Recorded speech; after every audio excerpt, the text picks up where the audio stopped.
Hai, saya Licha Shen dari kelas 3 Jingga. Guru saya adalah Puan Marang Umat. Sekolah saya ialah SMJK Sanik. Hari ini saya ingin menjelaskan tentang jika saya seorang pemimpin, usaha yang boleh dilakukan bagi meningkatkan kualiti sektor pendidikan dan kesehatan di negara kita. Sekarang saya ingin menjelaskan sektor pendidikan di Malaysia.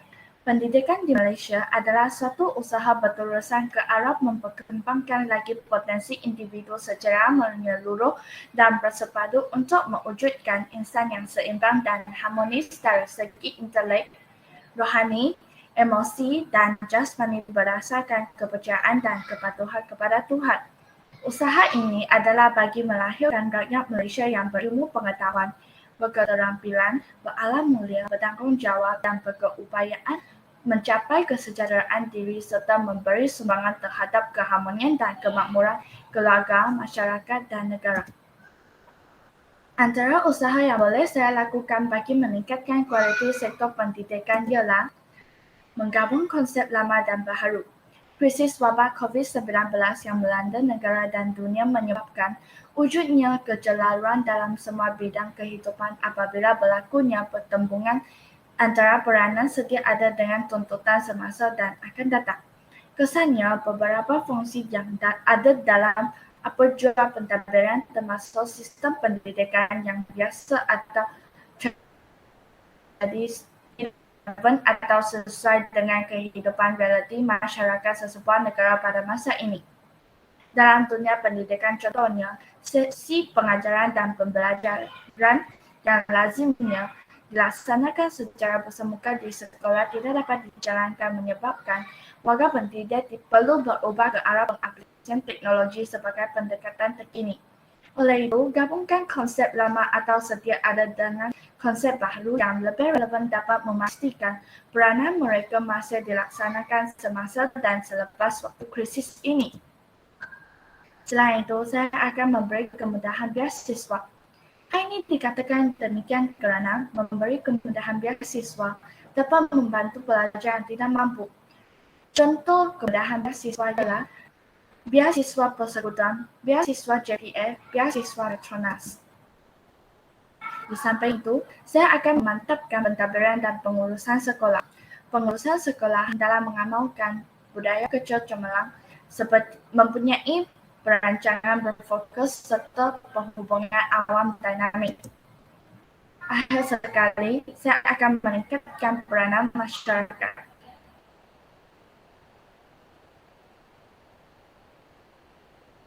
Pelibatan kerjasama PIBG secara aktif. Peranan NGO mendedahkan pelajar terhadap kurikulum dipelajari dan budaya.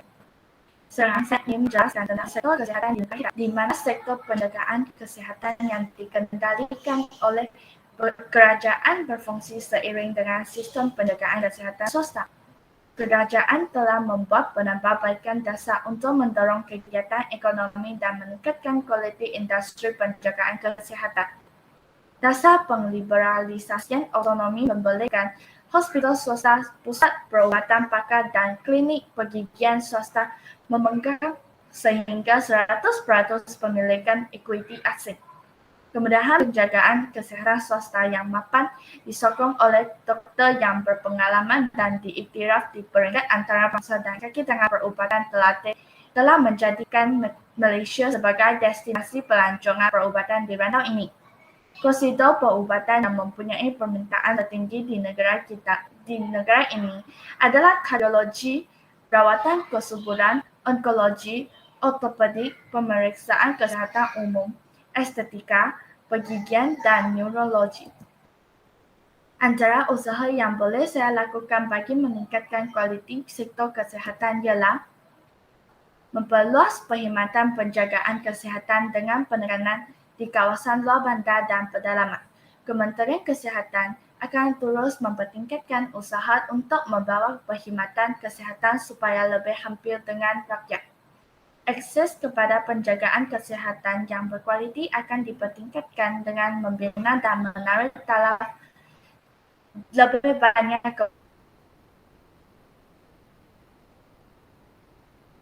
kemudahan dan perkhidmatan penjagaan. Kemudahan kesihatan primer seperti kawasan luar bandar, pedalaman, serta kawasan terpencil yang jauh dari kemudahan kesehatan statik akan ditambah. Perkhidmatan klinik satu Malaysia turut akan bertambah. Bilangan pakar perubatan keluarga dan anggota sekolah yang berkaitan dengannya akan ditambah agar rakyat mempunyai akses yang lebih baik kepada perkhidmatan kepakaran kesihatan primer. Di samping itu, saya akan melaksanakan konsep hospital cluster. Akses kepada perkhidmatan kepakaran di hospital-hospital awam masih terhad kerana kos membangunkan perkhidmatan tersebut yang amat tinggi.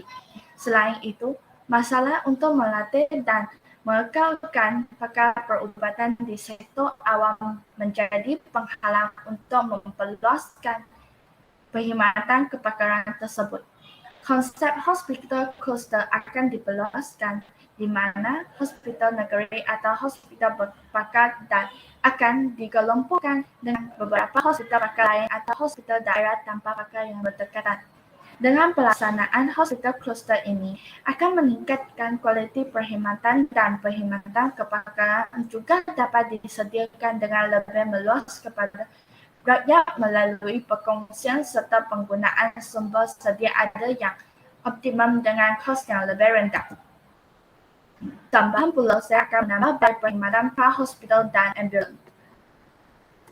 Kelemahan dalam pengendalian kes-kes kecemasan pada fasa sebelum sakit sampai ke hospital menyumbang kepada peningkatan kadar kematian yang boleh dielakkan. Selaras dengan hasrat kerajaan untuk memendik tempoh respon kes-kes kecemasan, perkhidmatan kecemasan pra-hospital di KKM akan diperkemaskan dengan penubuhan unit pra-hospital yang berasingan dari Jabatan Kecemasan dan Trauma di hospital.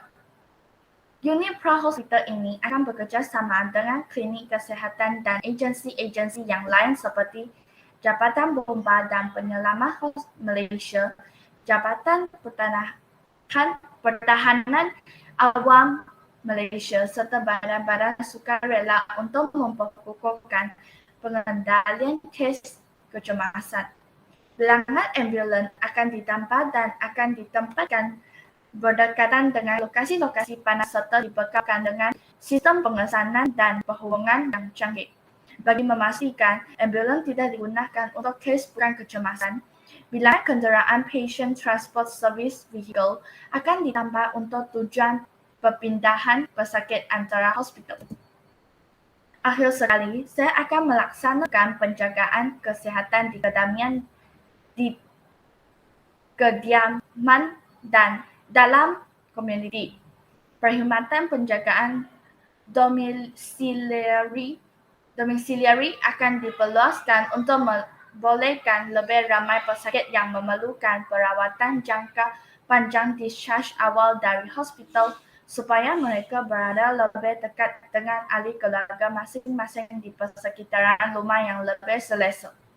Dalam hal ini, anggota kesihatan dari klinik kesihatan yang berdekatan akan membuat lawatan berjadual ke rumah untuk meneruskan perawatan di samping membimbing ahli keluarga terdekat dalam pengendalian penjagaan pesakit berkenaan. Selain itu, usaha ini akan dapat mengosongkan katil hospital dengan lebih cepat untuk kegunaan pesakit akut yang lain.